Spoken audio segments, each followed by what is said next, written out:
This evening, to unpack all of that, Atlantic staff writer David Frum and Vanity Fair special correspondent Brian Stelter. His latest book, I'll tell you, Network of Lies, the epic saga of Fox News, Donald Trump, and the battle for American democracy, comes out next week. Very, very much looking forward to reading that, and very happy to have you both with us tonight. Thank you for making the time. David, I'll start with you. What's your big takeaway from last night? Look, normally when there's a president of one party, his party loses and loses and loses in the elections in between the presidential years. After Barack Obama's election in 2008, Democrats had just disastrous times in the House and in the states in 2010 and 2011. Joe Biden has been winning these races. That he had a remarkable series of successes in 2022. They did lose the House of Representatives, but they picked up net 1 in the Senate, net 2 governorships, net 4 state chambers, an unheard of streak. And then last night, Democrats just about won just about everything there was to win in Kentucky, in Pennsylvania, and this extraordinary Ohio referendum on abortion rights.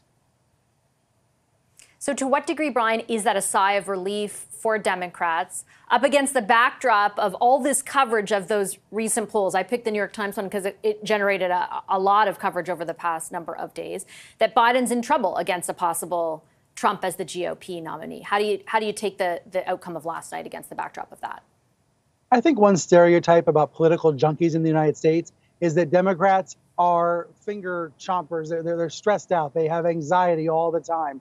They are chewing on their fingernails. They are worried about all these polls and everything else at all times. And then every once in a while, there's an election that shows there's less to worry about than they think. This was one of those elections that disproves some of the noise, that are not erases, but minimizes some of the noise that's out there. Conversely, for Republicans, I think these elections, these off-year elections, showed the danger of their misinformation echo chamber. This is what my book is about. It's about voters, partisans who are deceived by their own favorite media sources, who are told these convenient, comfortable lies, who are soothed into believing that they're doing better than they are, that they're actually winning when they're losing. And every so often, there's an election to set it straight. So I think for Republicans, this is a painful day. There's a reassessment of sorts about, for example, the issue of abortion and how Republicans should message about it. But it's about more than message. It's also, at the end of the day, about policy. And the policies the Republican Party is pushing in the U.S. are largely not majoritarian policies. Do you take from what happened last night, David? Oh, sorry, go ahead. I was just going to ask about is abortion rights as a motivator? The abortion issue is just enormous. And however big you think it is, it's bigger than that. We've now had, over the past 2 years, 2 states vote to write abortion rights into their constitution. And they are those super liberal states, Ohio and Kansas. And in Kansas, where they voted to engraft abortion rights into their constitution last year, the number of people who came out to vote in that referendum was bigger than the number who voted for Democrat and Republican candidates for governor combined. There were two. Take everyone who voted for the governor, add 200,000 more. That's how many voted in favor of an abortion rights. That's how many voted and passed an abortion rights referendum. So if abortion rights are winning in Ohio and Kansas, you have to think, what states would they not be winning in?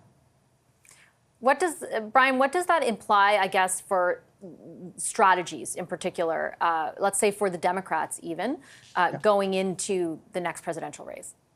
Well, clearly Democrats are going to want to put abortion on the ballot in 2024. They're going to want more of these referendums, more of these propositions, more of these votes that are directly on the issue. And then they're going to want to paint Republicans as extremists on this issue who want so-called heartbeat bills that essentially ban all abortions as soon as there's any heartbeat detected, or bills that are even more severe than that. Look, there's a war of words here because both sides say the other side's lying. Both sides say the other side is the extreme one. But clearly the Democrats and their policy positions are the ones that are gaining support when there's actual direct democracy and there's actual voting. So we're going to see the Democrats try to make 2024 about this issue. And the Republicans, I mean, this is today. Today is all about what do we do? This is what the party strategists and commentators are debating today. All the stars on Fox. What is the appropriate solution that will both satisfy the very hard so-called pro-life movement, the most ardent anti-abortion activists in the United States? What will satisfy both them as well as the average working mom or dad that has not thought about this as much. How to satisfy both constituencies is incredibly difficult. How, David, might that impact the GOP ticket, the debate more specifically tonight? How do you expect last night's results and part of what we've just been talking about to impact that? Not very much. The Republican Party is not what the great student of quality Edward Deming would call a learning organization.